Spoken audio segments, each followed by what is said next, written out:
My hands are never truly clean. No matter how hard I scrub with that orange industrial soap, the black grease of other people's luxury cars stays deep in the creases of my palms. For 5 years, I've been the failure of the family, the high school dropout daughter who smells like diesel and transmission fluid. My parents don't look at me when they talk about the future, they look at the framed photo of my brother Julian on the mantle. Julian, the golden son. Julian, the future neurosurgeon. Every Friday, I hand over 60% of my paycheck to my mother.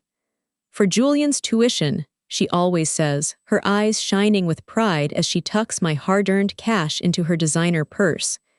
He's doing the work you were too lazy to do, Kaelen. This is how you contribute to our legacy. I just nod, wipe the sweat from my brow, and head back to the garage for a double shift.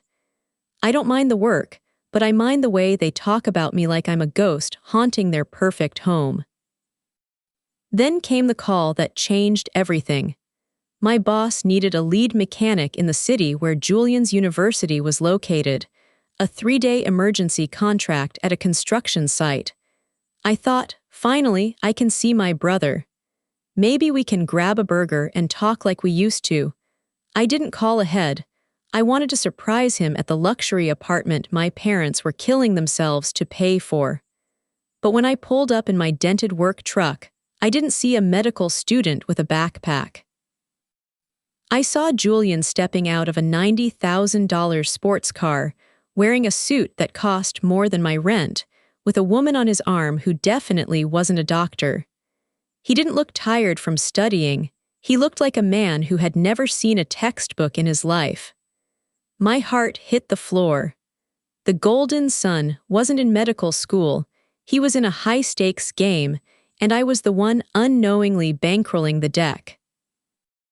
I sat in my truck, the engine ticking as it cooled, watching Julian hand the valet a $20 bill like it was pocket change.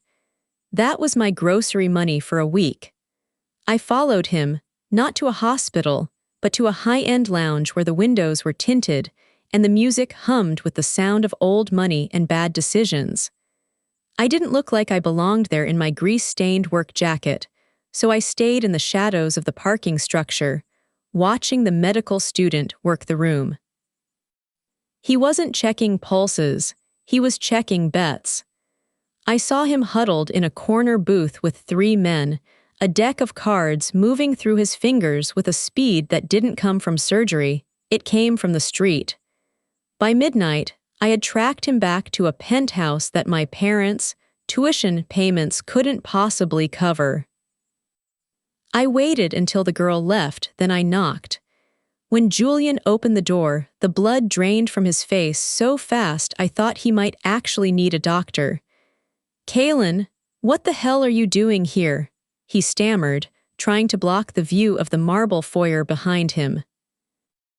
"I'm here for the anatomy lesson, Julian," I said, pushing past him. The apartment was a monument to fraud. There were no textbooks or stethoscopes, just racks of designer clothes and a computer setup dedicated to lifestyle influencing and sports betting. "Mom thinks you're in a residency. Dad sold his vintage watch to pay for your lab fees last month. Where is the money, Julian?" He didn't even look ashamed. He just sighed, pouring himself a drink. "It's a pivot, Kaelen. Medicine is for people who want to be tired and broke. I'm building a brand. Don't ruin this for me." The pivot, as Julian called it, was actually a freefall. I spent the next 48 hours doing a deep tissue audit of my brother's life while I worked my shift at the construction site. It wasn't hard to find the cracks. Julian hadn't been enrolled in the university for over 2 years. He had been sent a dismissal for non-attendance letter back in 2024, which he'd intercepted before my parents could see it. But the real gut punch was the mail I found hidden in his desk. A stack of unpaid gambling markers from an offshore casino. He owed nearly $100,000. He wasn't just spending my paychecks, he was drowning, and he was using our parents' home as collateral for private loans. they didn't even know existed. Then I saw it. Sitting on his printer was a high-resolution, counterfeit medical degree with our university's seal. It looked perfect, complete with gold foil, calligraphy, and the dean's forged signature. He was planning to hand this to our parents at the graduation party next week and walk away with the final $50,000 career kickstart fund they'd been saving since the day he was born. My brother wasn't just a liar, he was a predator. He was going to let our parents retire into poverty while he chased a brand built on a foundation of stolen sweat and grease. I didn't confront him again. I just took a photo of the receipt for the fake diploma and the eviction notice tucked under his pile of designer shoes. I realized then that a quiet truth is much more dangerous than a loud lie. I drove back home with a heavy silence in my chest. When I walked through the front door, the house was buzzing. My mother was on the phone, her voice thick with excitement as she ordered a 3-tier cake for the doctor's homecoming. My father was in the garage, staring at the empty space where his vintage 1969 Mustang used to sit. He de-sold it 3 days ago to cover Julian's final licensing fees. "Kaelen, you're back," Mom chirped, not even noticing the soot under my fingernails. "Did you see Julian? Does he look like a doctor? I bet he's exhausted from the hospital." "He looks like he's living a very different life, Mom," I said, my voice tight.